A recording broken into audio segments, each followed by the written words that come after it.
because in Toyota Kata, I think that was really interesting. A lot of people look at lean and they think it's kind of a deterministic, and I'm reading in your book about the gray zone, and so you have some thoughts about certainty. I mean, you did, most of it you talked about in the last presentation, but what? Probably I was reacting to that feature of the lean community, that sort of certainty. What would Toyota do? People implementing things. That's a word that's very common. Let's implement that. But to be fair, I think I was also, maybe as I got older, recognizing this false sense of certainty in myself. Maybe I'm just atoning at this point. But I think what you said, the pendulum swings. We go from one idea, oh, that didn't work, so we go to the next idea, and we throw out the last idea, and suddenly someone else is the hero. Yet all of these ideas have good things that we should hang on to, right?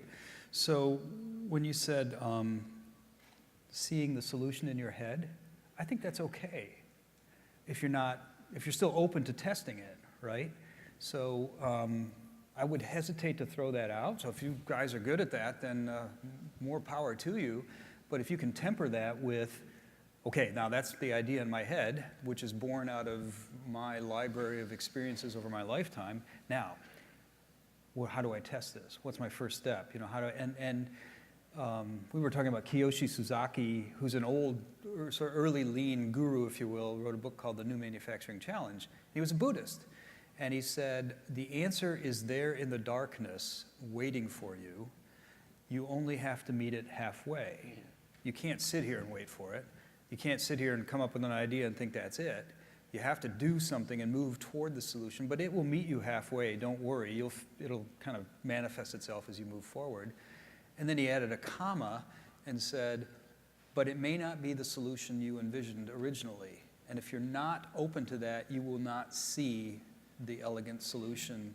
So have an idea, cool to be able to envision that, but temper that with the ability to say, there's another way, as you discovered along the way. So I think uncertainty and certainty work together almost in that sense.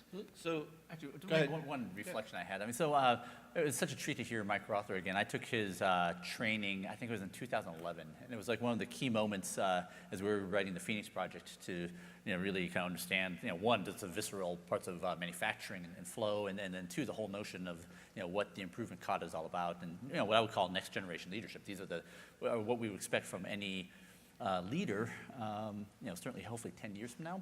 But what I found so hopeful now listening to your training again is so much of this has become more mainstream. We have in our community we have things like the lean startup, right? The notion that the only way you can tell what the customer wants is by presenting them with offerings, right? Then they will tell you what they want not work. The notion of creating minimum viable product. I mean, I think that is all now such a, I wouldn't say a given, but it is not an alien concept to us. And so much of what you're teaching, I think this is a community that probably better than most is ready to not only understand, but actually put into practice. But Mike, I wanted to go to this whole and-on chord thing. Because the and-on chord has become a metaphor for DevOps. And because the way we see it is in the break the build, make sure your tests will stop and create the red gate that goes back and you have to fix it and over time.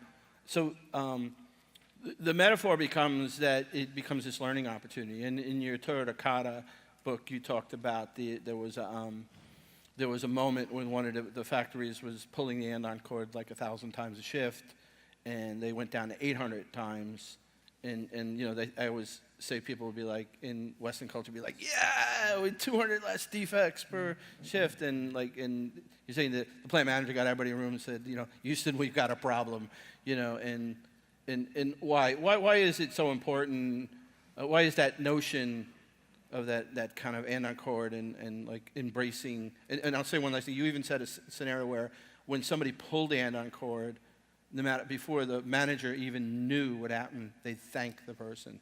Yeah, that happened a fair bit, particularly with new or when they were working in the United States trying to acclimatize Westerners to their approach, they would say thank you. Someone probably came up with that idea, put it in a memo or something in Japan. A good idea, Thanks for pulling that.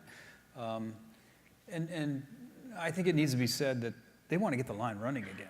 You know, it's not a happy, touchy-feely place. It's like, we really want to get this line running again, but we also don't want to send this defect or this problem down the line. And also this problem is an opportunity to identify a problem in our system, right? But at the same time, they're just like General Motors, Ford, they want to make cars, they want to sell cars. If you don't build them, you can't do that. So I haven't thought about the andon court in a long time. I mean, that goes back to sort of, you know, looking at the artifacts era of my life. I don't know. So that's you know, above the line or below the line. That's the Yeah. artifact. Right. What's above the line that led to yeah, learning? I mean, you were talking a minute ago about experiments. I'm beginning to adopt an attitude in my life, thanks to this work, that every step is an experiment. You know, sounds kind of scary, but you literally walk down the sidewalk and it's like everything in front of you is a probability. Some of them are very high, you know, and how liberating that is. And I wish I'd have realized that earlier in my life.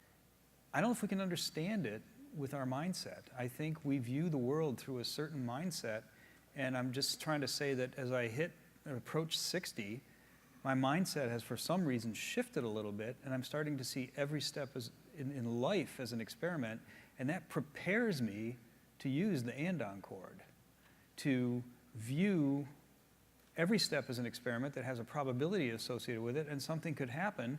And once I view it that way, and once I begin to enjoy that, then the andon chord is almost natural. It's like, okay, if I enjoy the fact that everything is an experiment, every step is an experiment, nothing is 100% waterproof guaranteed, right? Then it's a short step to, well, I need some way to find out if I need to adjust. Earlier, faster, cheaper. Sure. And eventually that will lead you to perhaps a different solution than the andon chord.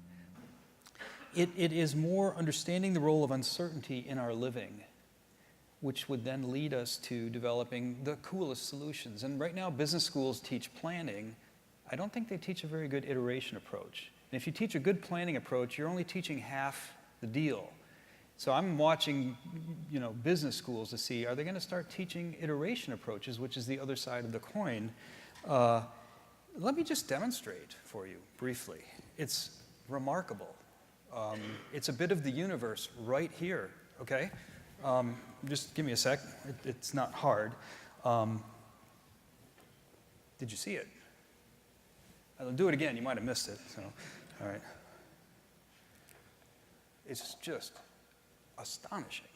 So I'm standing here. My neurons are preparing to take a step, okay? And they've got a plan for how to take that step. But while I take the step, 1,000 things happen. The carpet's softer here than I thought. There's a breeze. You distracted me. I had a thought.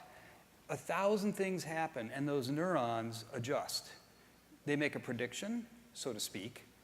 They make a prediction, and they quickly adjust. And it is the adjustment that lets me complete the step and stay upright. It is not the plan to take a step. It is the adjustments that my neurons make while I'm taking the step.